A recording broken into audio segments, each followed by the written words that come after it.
On the corner of Broadway and Balsam in Boulder Community Hospital, I was born a bluish baby. Eventually, doctors figured out that I had a congenital heart defect, but there was nothing to do at the time, since the heart and lung machine needed for the operation was made for children 30 pounds and up. I had holes in my heart, otherwise known as an atrial septal defect and a ventricular septal defect. And after years of medical visits, when it was time to fix the holes, I was done with medical anything. So I lived up to the name given to me when I was especially stubborn. I was not Margaret, I was Margaret.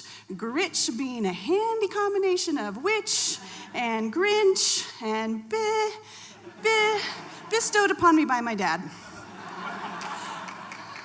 This feisty nature meant that when it was time for yet another blood test, it took two adults to hold me down. And when I was given anesthesia for my operation, I stayed awake through 3 nurse visits because I was determined to watch the whole thing happen. And afterwards, when I was in the intensive care room recovering, I argued with all the nurses to not draw the lonely and isolating curtain around my bed because I only wanted to see my one friend in the room, a 70-year-old emphysemic named Mr. Sweet. These experiences of pain and loneliness left me with not only a scar on my chest, but kind of a scar in my nervous system as well, a vasovagal syncope. This is a neurological trigger that makes your blood pressure and heart rate drop immediately in the presence of triggers: mine, blood, needles, and hospitals. But here's some ways that you can know if you too suffer from vasovagal syncope. First, when you're in high school, you might find yourself waking up in odd places at odd times, like on the floor of the biology room with adorable Jake and Russell looking down at you, and you realize you should not have let your finger be pricked to figure out your blood type. And later, when you have children, you are eternally grateful to your other mom friends because they take care of your daughter during her 2-towel copious nosebleed while you are on the bathroom floor struggling to maintain consciousness.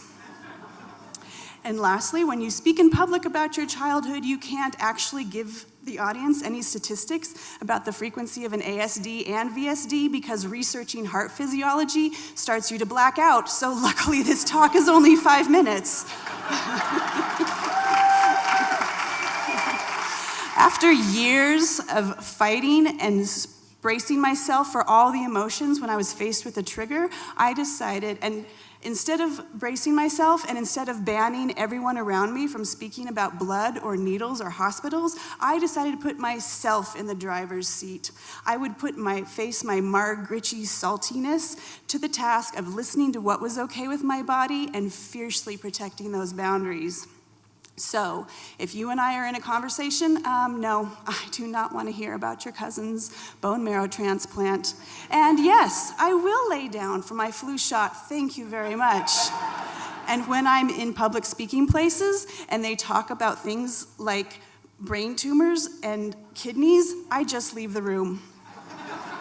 So the conversation inside myself continues something like this. All right, Margaret, what can you handle today? No observations of operating theaters, but how about a rare steak being cut with a knife? You good? Okay, excellent. All right, how about listening to Jordan's heart surgery story? Uh-oh, cold ringing in your ears, hot flash, back away, mayday.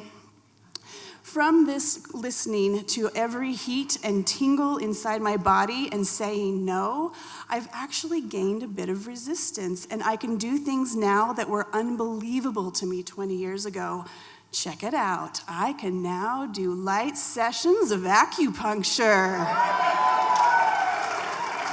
I even read through my hospital records from 1975 while sitting up, mostly, before I needed to lie down, but I did read through them all.